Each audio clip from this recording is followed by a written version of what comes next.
Shalom Bapak Ibu Saudara, sekali lagi Shalom. Yang di rumah puji syukur, ini adalah minggu terakhir kita di bulan Oktober, dan minggu depan kita akan masuk di bulan ke-11. Tapi kita akan memasuki ini hanya 2 seri Saudara khotbah di dalam 2 minggu ini. Minggu lalu kita diingatkan tentang memuliakan Tuhan dalam rutinitas, dan hari ini lebih dalam 3 hal, yaitu apa yang kita pikirkan, apa yang kita ngomong, sama apa yang kita lakukan, Saudara. Saudara, minggu lalu kita diingatkan bahwa memuliakan Tuhan tidak hanya di gereja. Betul ya? Kalau cuma di gereja sempit sekali, 1 jam. Dan memang bukan itu maunya Tuhan. Tuhan panggil kita jadi anak Tuhan, itu Senin kembali ke Senin, bukan cuma di Minggu. Dan Tuhan panggil kita dalam rutinitas sehari-hari. Ibu-ibu rumah tangga, bapak-bapak, ada yang mungkin di rumah bantu ngurus rumah, atau yang punya toko, kita yang bekerja, yang kuliah, yang menjadi karyawan, apapun yang kita lakukan, Tuhan panggil kita dalam rutinitas sehari-hari, Saudara. Karena disitulah menjadi mimbar kita untuk memuliakan Tuhan. Karena bukan cuma di gereja, bukan cuma di dalam konteks pelayanan, Saudara, tapi Tuhan panggil kita untuk memuliakan Dia dalam keseharian kita. Nah, Saudara, paling tidak ada 3 hal yang kita akan renungkan lebih dalam hari ini. Tuhan panggil kita yang pertama, Saudara, yaitu memuliakan Dia di dalam area pikiran kita. Nah, Saudara ya, muliakan Tuhan dalam pikiran, ini yang paling sulit, Saudara. Paling sulit ini, Saudara. Mengapa? Karena pikiran kita tidak ada yang ketahuan. Betul? Apa yang kita buat, Saudara duduk, saya bisa lihat. Tapi saya tidak bisa masuk ke dalam pikiran Saudara. Pikiran menjadi area yang tersembunyi, Saudara. Saudara mau mikir apapun bebas begitu. Hanya engkau dan Tuhan yang tahu, bahkan pasanganmu, orang terdekatmu tidak bisa tahu. Karena itulah pikiran menjadi area pertama yang iblis senang untuk ambil, Saudara. Curi dan kuasai. Tapi Tuhan ingin lebih dari segala hal, kita muliakan Tuhan dalam pikiran kita. Kita buka Alkitab kita, Saudara. Filipi pasal 4 ayat 8. Filipi pasal 4 ayat 8.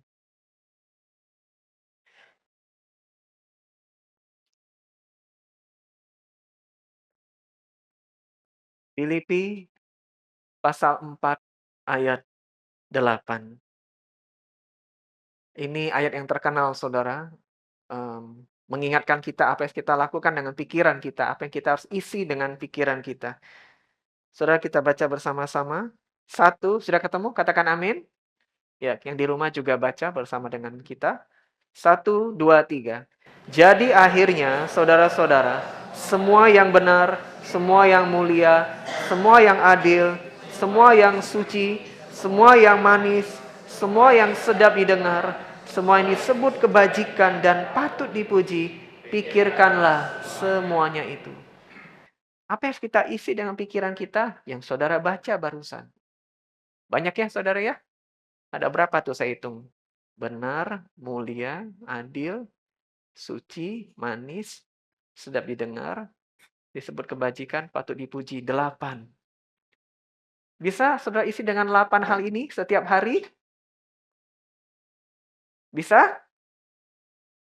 Yang bisa angkat tangan? Isi 1 dari 8 bisa? Kadang bisa, kadang nggak bisa. Tapi firman Tuhan berkata, saudara, 8 ini, saudara, hal-hal yang baik, yang patut mengisi pikiran kita. Mengapa? Karena apa yang masuk ke dalam pikiran kita, saudara, apa yang kita izinkan masuk dalam pikiran kita, itu akan punya pengaruh besar terhadap hidup kita. Pikiran adalah seperti pintu, saudara, yang kalau kata Tuhan Yesus itu seperti rumah kehidupan kita. Perjalanan kita bersama Tuhan, saudara, hati kita, hidup kita itu seperti sebuah rumah. Tuhan suka menganalogikannya dengan rumah, saudara. Dan kalau kita nggak sembarangan, kalau kita sembarangan buka pintu, maka apapun yang tidak baik bisa masuk dengan cepat. Nah, Tuhan bilang, jangan sembarangan kasih masuk ke dalam pikiranmu. Apa yang benar, itu yang kau izinkan masuk. Yang tidak benar, tidak bagus, jangan masuk, saudara. Apa yang manis, yang mulia, yang disebut kebajikan patut dipuji. Intinya, saudara, hal-hal yang positif, yang benar, yang memuliakan Tuhan, itu yang saudara masukkan dalam pikiran saudara. Saya tanya Bapak, Ibu, Saudara. Lebih banyak mana masuk dalam pikiran kita setiap hari? Pikiran negatif atau pikiran positif biasanya? Pak Kris Yudi, lebih banyak biasanya masuk dalam kehidupan pikiran yang negatif atau yang positif biasanya? Sama? Seimbang? Lebih mana yang gampang menggoda kita untuk masuk ke dalam pikiran kita, saudara, biasanya? Pikiran yang negatif, yang jahat, yang kadang buat kita bisa kesel, pengen ngebales orang, segala niat yang tidak baik, itu yang lebih gampang untuk masuk ke pikiran kita, atau pikiran yang positif, saudara? Kalau ya saya, yang mana yang biasanya gampang menggoda masuk lebih cepat? Yang positif? Yang negatif? Yang negatif, saudara, lebih gampang untuk masuk ke dalam pikiran kita. Saudara pernah, waktu engkau di pasar, waktu engkau dalam bisnis, waktu engkau tidak diperlakukan baik oleh orang, muncul dengan cepat pikiran negatif? Pernah, saudara?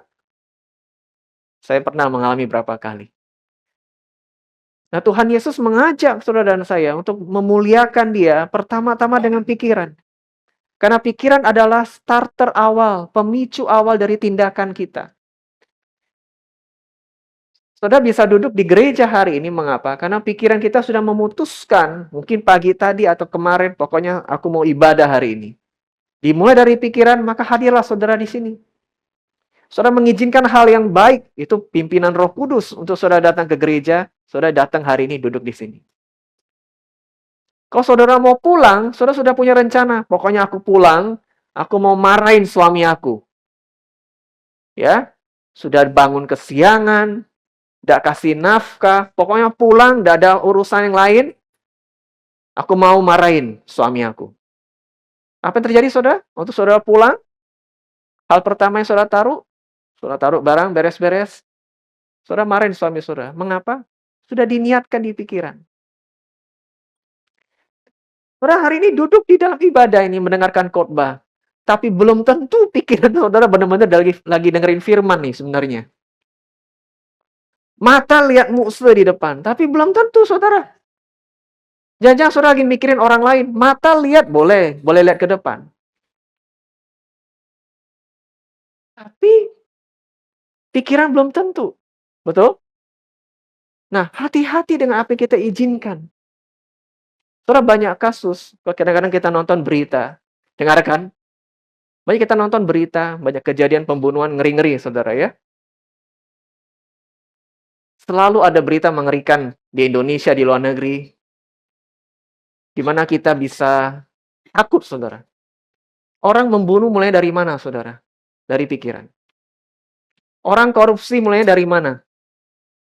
Bukan dari pikiran, musuh dari kebutuhan hidup. Betul. Mungkin dasarkan kebutuhan, dasarkan keinginan, akhirnya dia korupsi. Tapi bermula juga dari pikiran.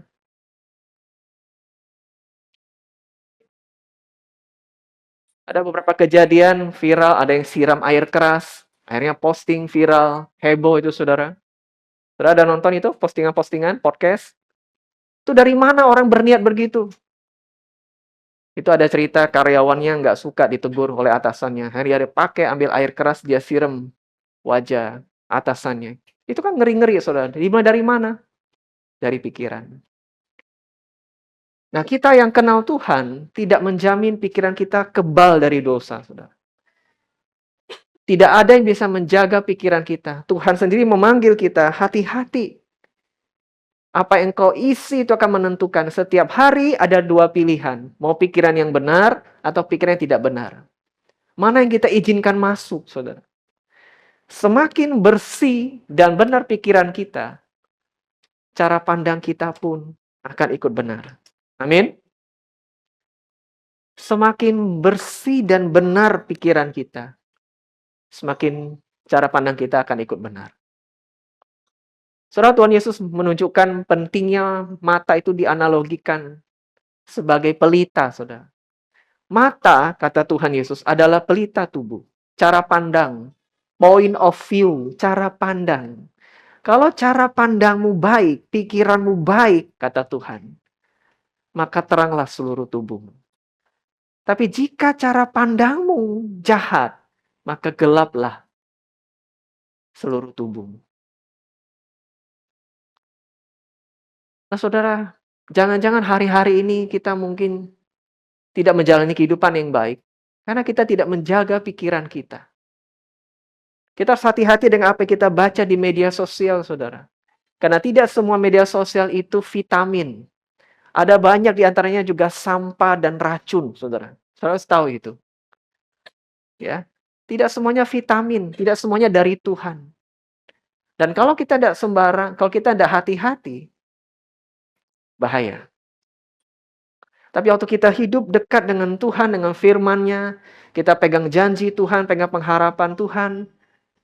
Tuhan ngajar apa dengan keluarga kita, dengan usaha kita, cara kita memperlakukan orang lain, kita izinkan itu masuk dalam pikiran kita. Saudara akan lihat banyak perubahan terjadi dalam hidup saudara. Coba kita evaluasi saudara. Bagaimana kelakuan kita belakangan ini. Dengan orang tua kek, dengan teman-teman kek, dengan bawahan kita kek, emosi kita. Mungkin kita perlu membenahi pikiran kita. Pikiran kita mungkin sudah terlalu lama teracuni oleh dosa dan hal-hal yang lain.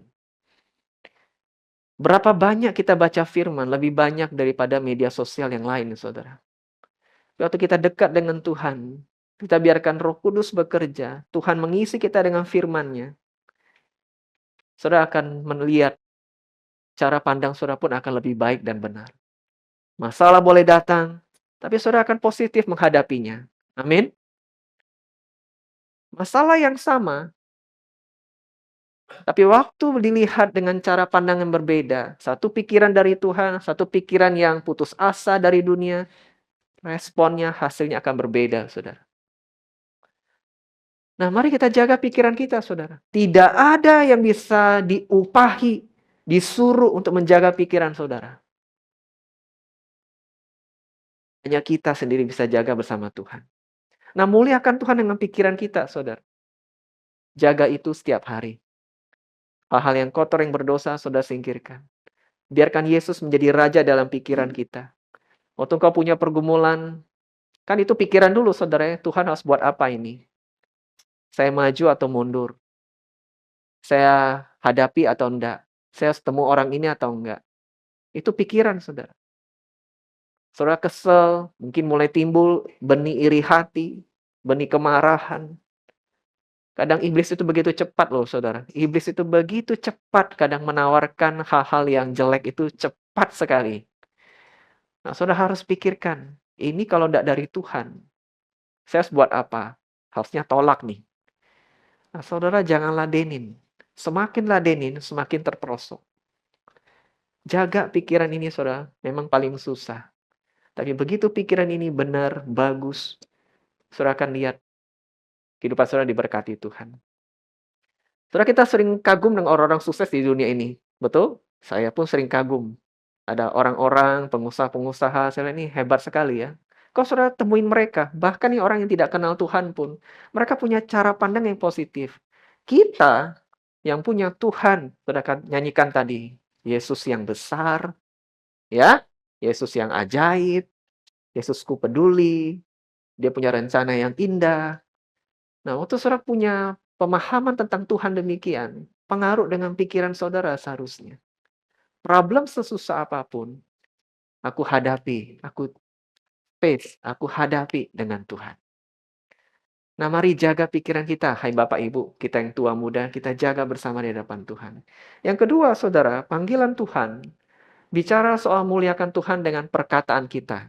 Perkataan, 1, 2, 3, perkataan. Kita buka Amsal pasal 18 ayat 21.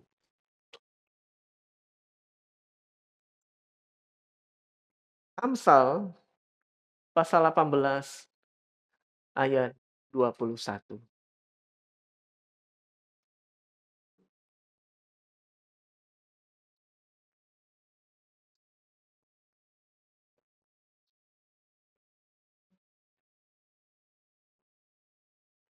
Ayat yang indah Saudara ya. Sudah ketemu Bapak Ibu? Katakan amin.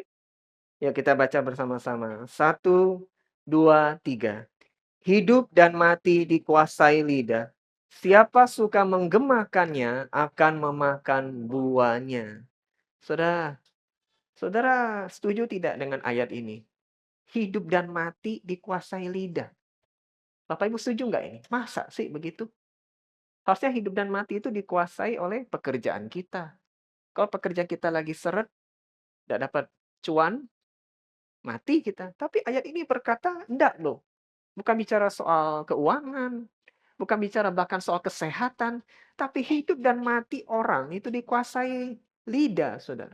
Bapak Ibu setuju? Setuju? Siapa suka menggemakannya akan makan buahnya. Saya setuju, Saudara. Dan saya pikir memang itu kebenaran firman Tuhan yang kita aminin. Hidup dan mati dikuasai lidah. Banyak orang mati konyol gara-gara lidahnya. Betul, Saudara? Di jalan begitu, emosi dikit, buka jendela, sok jago nantang, terucaplah sesuatu, turun dari mobil, dituja, mati, Saudara.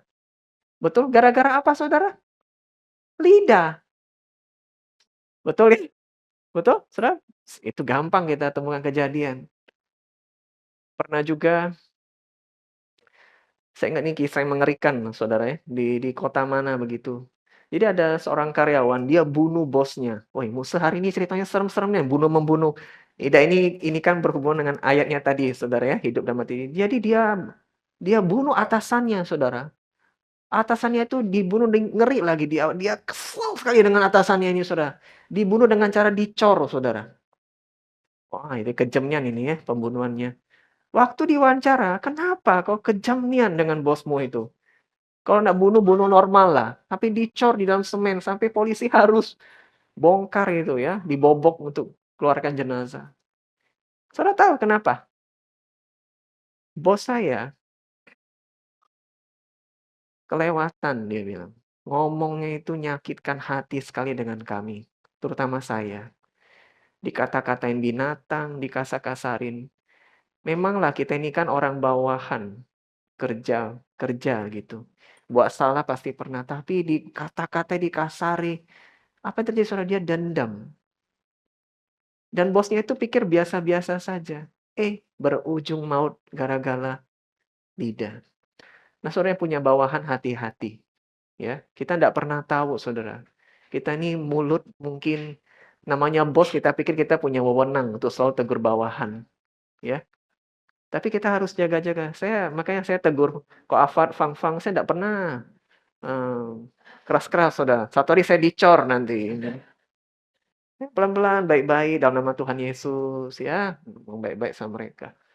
Ya kita ingat, walaupun kita atasan, etika tetap harus jalan, Saudara.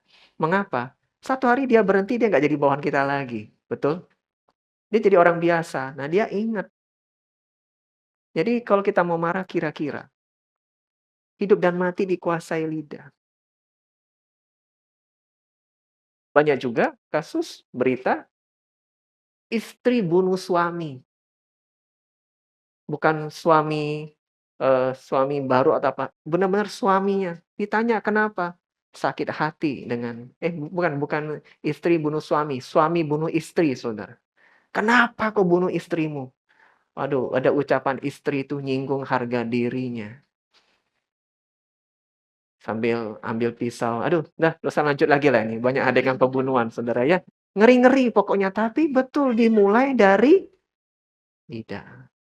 Nah, Tuhan Yesus ngomong, "Jaga ucapanmu."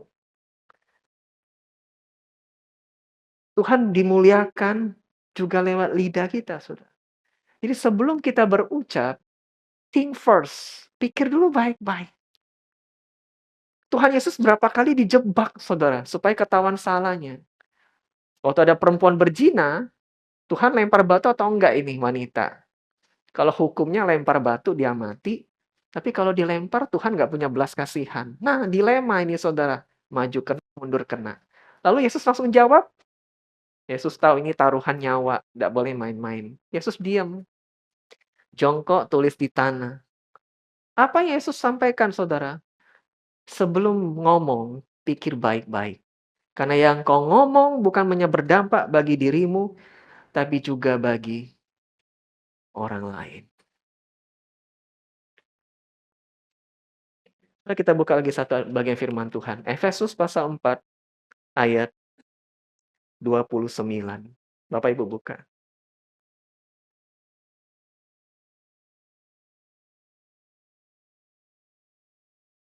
Efesus pasal 4 ayat 29. Sudah ketemu? Kita baca bersama-sama. Satu, dua, tiga.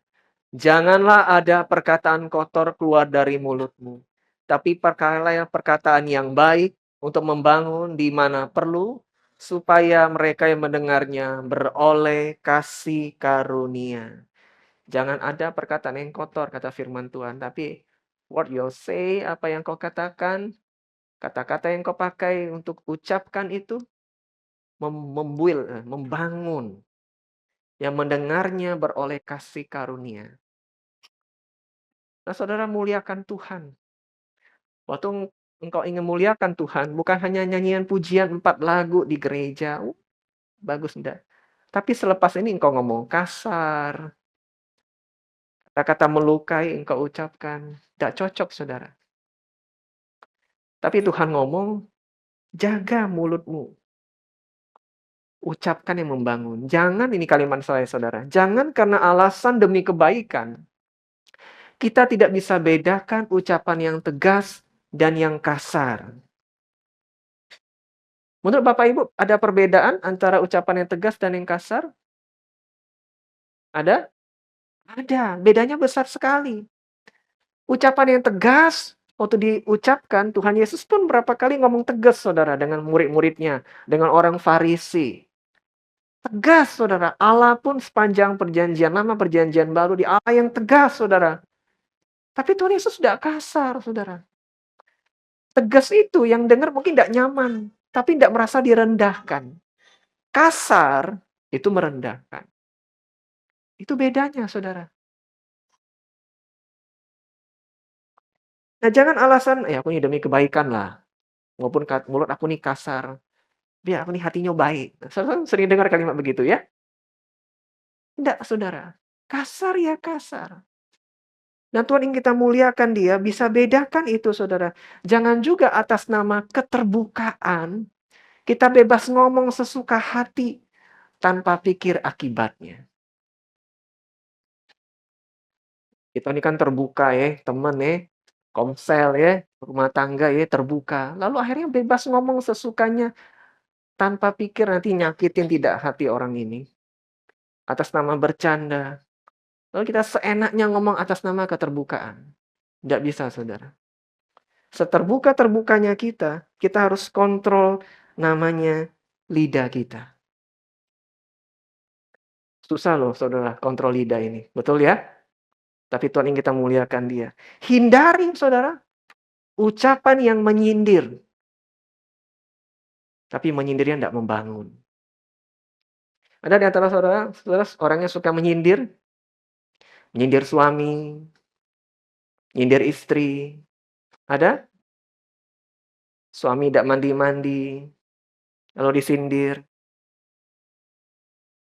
Kayaknya ada aroma di rumah ini, agak bau apa ya? Nah, itu kan nyindir suami belum mandi, saudara. Ada bau apa ini ya? Nah, gitu saudara ya. Bercanda, tapi ada yang konteksnya bahkan menyindirnya itu merendahkan, saudara. Jangan. Hindari, saudara. Satu lagi. Ucapan yang ingin cari perhatian. Tapi dengan cara menjatuhkan orang lain. Saudara, kita ini kadang butuh perhatian. Senang dapat perhatian. Tapi kadang-kadang caranya tidak sehat. Saudara, jaga mulut kita. Jangan jatuhkan orang lain. Saudara, satu hal dalam bagian ini saya ingin tanya saudara. Ada satu kuis ya, saya tanya saudara untuk muliakan Tuhan dengan ucapan kita. Ada 4 huruf saudara, yang sangat penting dalam segala hubungan yang harus kita jaga. Tidak ada di slide saudara, tenang ya. 4 huruf Bapak Ibu tebak, apa itu yang sangat penting dalam sebuah hubungan waktu kita berkomunikasi? Apa itu saudara? 4 huruf.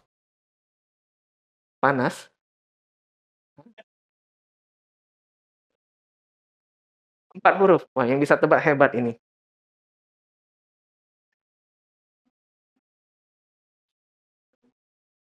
Yang sangat penting dalam komunikasi supaya engkau bisa memuliakan Tuhan dengan 4 huruf ini. Apa saudara?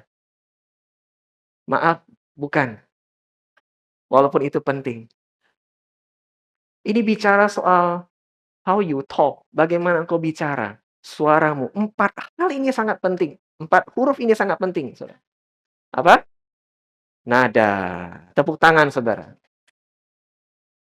Nanti ada payung warna merah di bawah. Saudara, nada.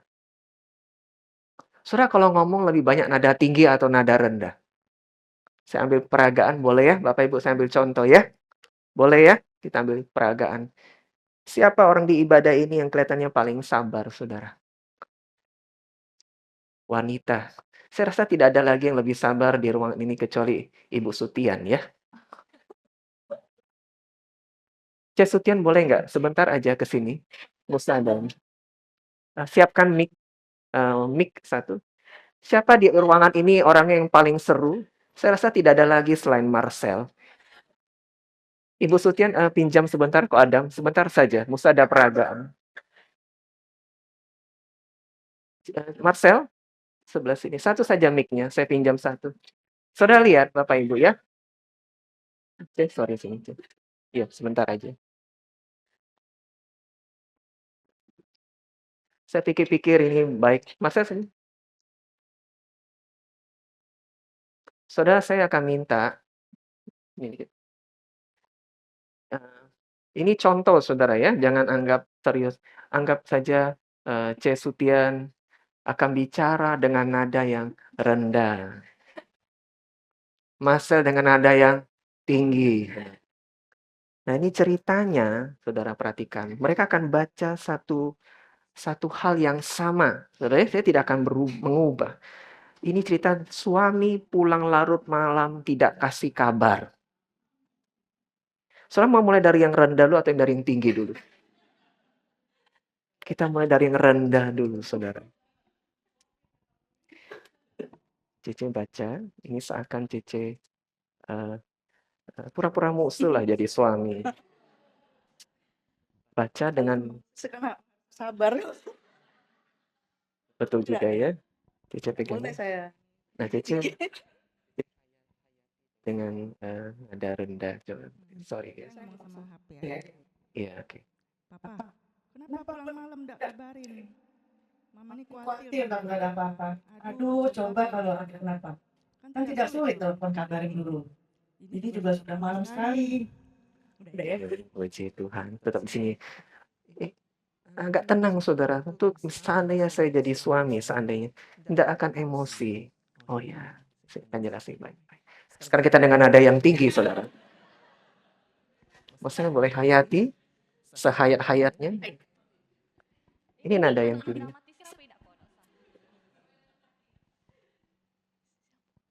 Papa kenapa pulang malam ndak kabarin?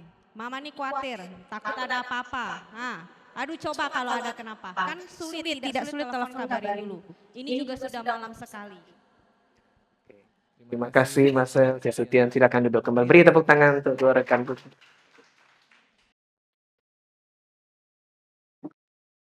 Kalau suami, saudara, contoh aja rumah.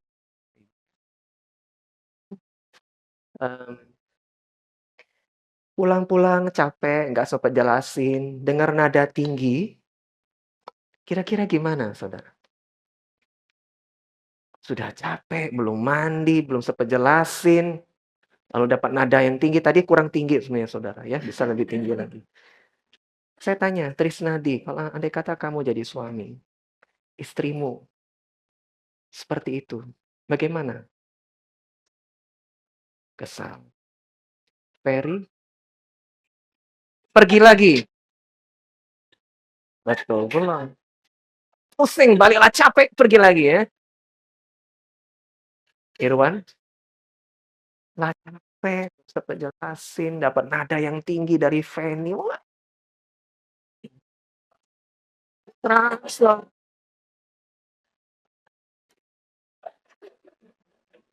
Kita tahu rahasia rumah tangga Irwan selama ini.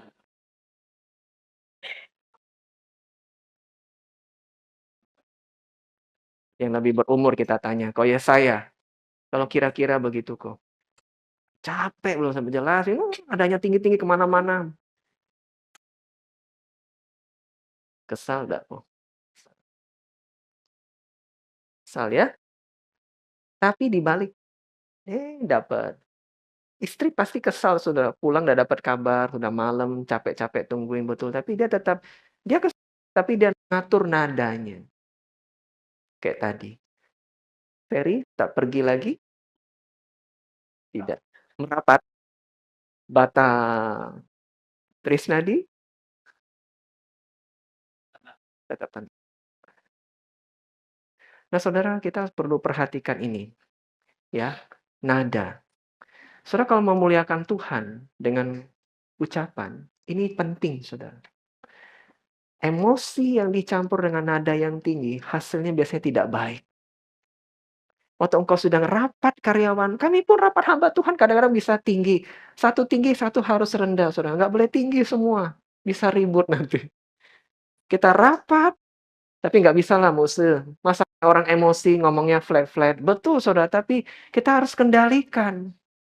Karena salah satu buah roh, kasih sukacita. Betul ya?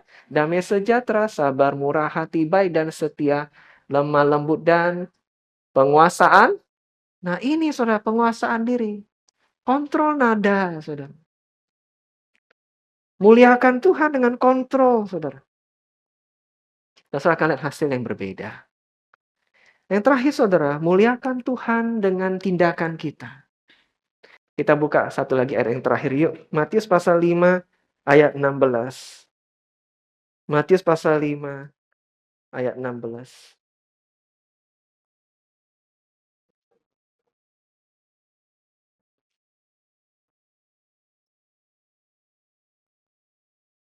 Saya minta Irwan aja. Berdiri Irwan bacakan untuk kita, boleh? Irwan bacakan untuk kita. Matius 5 ayat 16. Matius 5 ayat 16. Demikianlah hendaknya terangmu bercahaya di depan orang supaya mereka melihat perbuatanmu yang baik dan memuliakan Bapamu yang di sorga. Amin, makasih Irwan. Supaya mereka melihat perbuatanmu yang baik dan memuliakan Bapamu yang di sorga. Engkau boleh mengaku Kristen, tapi kalau perbuatanmu nggak cocok Kristennya, orang akan tidak peduli. Orang akan anggap itu omong kosong, saudara. Engkau pelayanan kek, bahkan punya jabatan pengurus kek, tapi kalau hidup realitas sehari-hari di luar nggak cocok, nonsense. Orang ngomong itu omong kosong. Saudara, Tuhan Yesus terus menekankan pentingnya melakukan, bukan hanya ngomong. Di Yakobus mengatakan iman harus disertai dengan perbuatan. Tuhan Yesus bilang kalau kau bangun rumah, jangan hanya mendengar, tapi mendengar plus melakukan. Terus melakukan terus Tuhan tunjukkan di sepanjang Alkitab. Mendengar tapi tidak melakukan secara nyata dalam tindakan, itu percuma. Nah, bagaimana hidup kita sehari-hari dalam tindakan kita, saudara? Saudara, sekalipun mulut mengaku sebagai pengikut Kristus, tapi saat perbuatan kita tidak cocok, semuanya sia-sia. Saya setuju, saya pikir Bapak Ibu juga setuju. Tunjukkan dalam tindakan kita. Nah, siapa saudara yang harusnya terus berjuang ini? Ya kita. Kita ini seringkali bertindak sesuai dengan kondisi, saudara. Yang membuat kita menyesuaikan diri dengan siapa yang kita temui atau di mana kita. Kalau di gereja, kita mulai menata. Oh, sikap aku harus seperti ini. Kalau ke pasar, saudara mulai men-set diri saudara. Kalau di tempat kerja mulai di-set lagi saudara, betul nggak? Kita kadang menyesuaikan, bukan jadi orang bunglon yang berbeda prinsip, bukan, itu bukan maksud saya. Tapi kadang kita menyesuaikan diri kita saudara, sampai kadang bahkan Kristennya kita pun kita jadi menyesuaikan. Padahal jadi Kristen itu dimanapun kita berada. Memang harus bijak bawa diri disesuaikan dengan keadaan, tapi Kristennya jangan hilang saudara. Anak Tuhannya jangan hilang. Waktu lagi rame, waktu lagi sendirian, engkau tetap jadi anak Tuhan. Waktu engkau tergoda ataupun tidak tergoda, engkau tetap tunjukkan jati dirimu sebagai anak Tuhan. Paling menguji keaslian diri kita adalah waktu kita dalam kondisi tidak terlihat dan datanglah godaan yang negatif. Di situ paling mantap, saudara, ujiannya. Saudara, ini bukan waktu bicara soal waktu penderitaan. Waktu engkau lagi dalam keadaan yang happy pun banyak berkat, iblis pun bisa menggoda. Apa buktinya? Daud. Saudara, Daud itu jatuh dalam dosa perzinahan, bukan waktu dalam peperangan.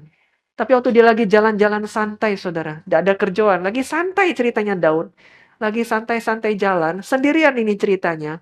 Datanglah iblis menggoda. Matanya lihat ada cewek mandi, saudara. Rezeki bagi Daud. Dia lihat, nah, ada cewek mandi. Godaan mulai datang. Iblis mulai atur siasat pembunuhan. Suami dari wanita itu pun dibunuh. Ini paling menguji, saudara. Iman kita, integritas kita. Apakah kita anak Tuhan yang memuliakan Dia? Biasanya waktu kita sendirian. Entah waktu lagi menderita, atau waktu lagi senang, engkau harus hati-hati. Karena di saat itulah, iblis datang menggoda. Saudara, orang terdekatlah yang sering kali menjadi saksi yang melihat paling apa adanya dari tindakan kita. Apakah saya ini memuliakan Tuhan atau tidak? Orang terdekat yang paling tahu siapa engkau. Bukan pendetamu, bukan teman komsel, bukan bosmu. Menurut saudara, orang yang paling saya takuti, saya tanya saudara, Bapak Ibu jawab ya, bebas apapun jawabannya. Menurut saudara, orang yang saya paling takuti, orang terdekat yang saya takut dia tidak melihat hidup saya sebagai seorang Kristen, siapa?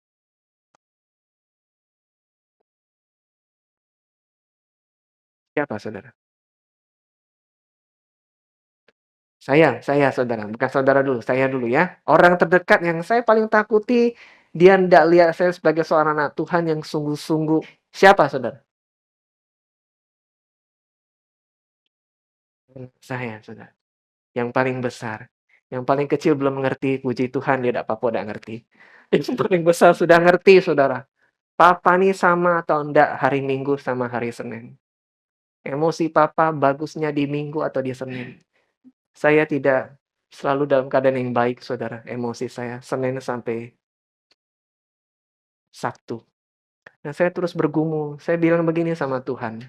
Saya mau jadi lebih baik, Tuhan. Bukan karena saya pendeta. Tapi karena saya ini anak Tuhan. Malulah saya paling kentara dengan anak saya. Saudara lihat saya hari Minggu. Betul ya? Baik musuh ini. Mantap lah. Ya, lama. Tapi saudara nggak tahu saya Senin sampai Sabtu. Siapa yang paling tahu? Istri, anak. Disitulah paling kelihatan saudara celah-celah kita, kekurangan-kekurangan kita. Dan disitulah Tuhan panggil kita, yuk perbaiki. Yuk muliakan aku dalam keseluruhan hidupmu. Mari saudara, 3 hal ini kita berjuang sama-sama. Muliakan Tuhan lewat apa? Pikiran kita. Muliakan Tuhan lewat lidah kita. Dan the last one, muliakan Tuhan lewat attitude kita, behavior kita, tingkah laku kita, sudah. Kita muliakan Dia. Mari kita berdoa.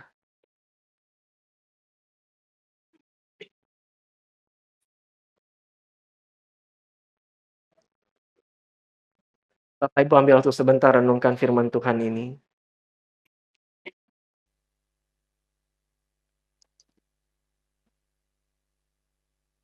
Katakan pada Tuhan kerinduan saudara. Tekad saudara bahwa saudara ingin terus jadi lebih baik menyenangkan Dia. area apa yang saudara ingin itu lebih baik. Apakah itu mungkin dalam pikiran saudara? Apakah itu mungkin dalam ucapan saudara?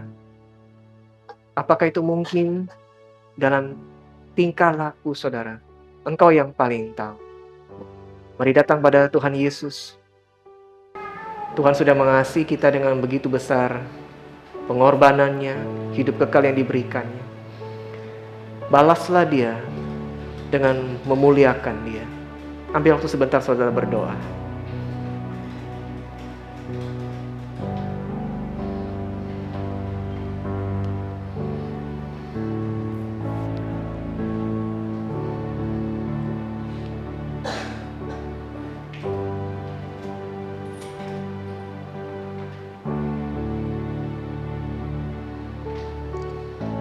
Bapa dalam sorga, kami bersyukur bahwa Kristus sudah mati bagi kami, bangkit dan hidup selamanya bagi kami. Dan kami bersyukur Tuhan bahwa karya pengudusan-Mu belum selesai bagi kami. Tuhan terus ingin membentuk kami, ingin jadi lebih baik, semakin serupa seperti Tuhan. Tuhan, kami bersyukur bukan hanya mendengar firman ini, tapi tolonglah kami untuk sungguh-sungguh bergumul menghidupi firman ini Tuhan. Berdirilah dalam pikiran kami, berdirilah di lidah kami Tuhan, berdirilah dalam tingkah laku kami, agar apapun yang kami perbuat, Tuhan dimuliakan. Tuhan melihat, menyaksikan semuanya itu menjadi persembahan yang harum bagi Tuhan. Terima kasih untuk firman-Mu. Kami bersyukur, kami berdoa di dalam nama Tuhan Yesus. Amin.